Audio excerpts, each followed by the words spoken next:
오늘 말씀을 우리 모두 눈여겨 살펴봅시다. 약간은 뜬금없이 이스라엘 백성들에게 율법책을 읽어준 이야기가 나옵니다. 율법에 기록된 하나님의 살아있는 말씀은 무엇입니까? 1절 말씀입니다.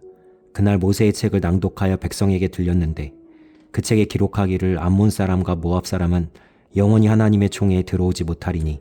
아멘. 갑자기 암몬 사람은 이스라엘의 총회에 영원히 들어오지 못한다는 말씀으로 느헤미야 13장이 시작됩니다. 왜 이 이야기가 등장하는 것일까요? 그리고 나서 사건이 소개됩니다. 이스라엘의 원수 도비아가 제사장 엘리야십과 연락을 하면서 성전 안에 자신의 큰 방을 만들기까지 합니다. 도비아는 이스라엘이 성벽을 쌓는 일을 비난하면서 방해했던 자입니다. 그리고 암몬 사람입니다.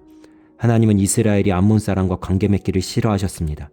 그래서 3절 말씀에 보면 이스라엘과 이방 사람들을 철저히 분리하였습니다. 그런데도 제사장 엘리야십은 도비아와 긴밀한 관계를 맺었고 하나님의 전에 있는 큰 방까지 내어주었습니다. 4절부터 5절까지 말씀입니다.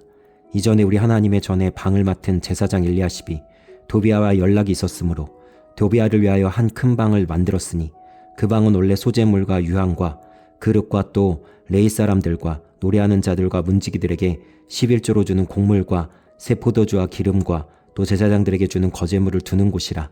아멘. 도비아가 성전에 깊숙이 들어와 큰 방을 차지했다는 것만이 문제가 아닙니다. 이 큰 방은 원래 성전을 섬기는 제사장들에게 주는 곡물을 맡아두었던 곳입니다. 이것을 원수 도비아가 차지하므로 19절부터의 말씀을 보면 제사장들이 자신들의 급여를 제대로 받지 못해 직무를 행하지 못하는 모습이 나옵니다. 원수 도비아 때문에 제사장들은 자신들의 자리를 이탈했고 예배는 제대로 드려지지 못했으며 하나님의 성전은 재기등을 하지 못하게 된 것입니다. 그리고 이 모든 일은 성벽 재건을 마무리한 느헤미야가 예루살렘에 있지 않을 때 일어난 일입니다. 왕에게 나아갔다가 돌아온 느헤미야는 자신이 자리를 비운 사이에 이런 엄청난 사건이 벌어진 것을 비로소 알게 된 것입니다. 6절과 7절 말씀입니다. 그때에는 내가 예루살렘에 있지 아니하였느니라.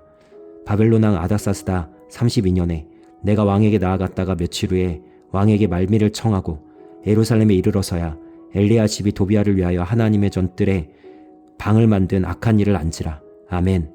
만약에 우리가 느헤미야와 같은 상황이라면 어떤 마음이 들었을까요? 저는 상당히 마음이 지쳤을 거라 생각됩니다. 느헤미야는 왕의 술 맡은 관원장으로 가장 좋은 자리에서 가장 귀한 것들을 누릴 수 있는 위치에 있었습니다. 그러나 그 모든 것을 포기하고 예루살렘 성벽을 재건하는 일에 자신의 모든 것을 걸고 황폐해진 유대 땅으로 돌아왔습니다.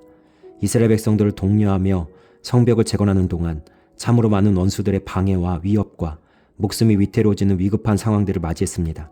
그래도 느헤미야는 자신에게 맡겨진 일을 충실히 다 마치고 잠시 자리를 비웠습니다. 그런데 자신이 없는 그 사이에 이런 일이 벌어진 것입니다. 저 같으면 맥이 풀려버렸을 것 같습니다. 이제는 포기하고 싶은 마음이 들 수도 있습니다. 손을 늘어놓고 이제는 더 이상 못하겠다고 주저앉을 수도 있었을 것입니다. 하지만 느헤미야는 그렇게 하지 않았습니다. 느헤미야는 끝까지 포기하지 않았습니다.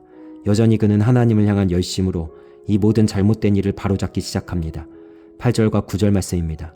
내가 심히 근심하여 도비아의 세간을 그 방 밖으로 내어 던지고 명령하여 그 방을 정결하게 하고 하나님의 전에 그릇과 소재물과 유향을 다시 그리로 들여놓았느니라. 아멘. 느헤미야라고 흔들리지 않은 것이 아닙니다. 마음이 지치지 않은 것이 아닙니다. 이 일로 인해 심히 근심하였습니다. 그래도 하나님을 믿는 믿음으로 느헤미야는 거룩한 분노로 도비아를 내쫓았습니다. 제사장들을 다시 제자리에 돌아오도록 만들었습니다. 하나님의 말씀대로 행한 것입니다.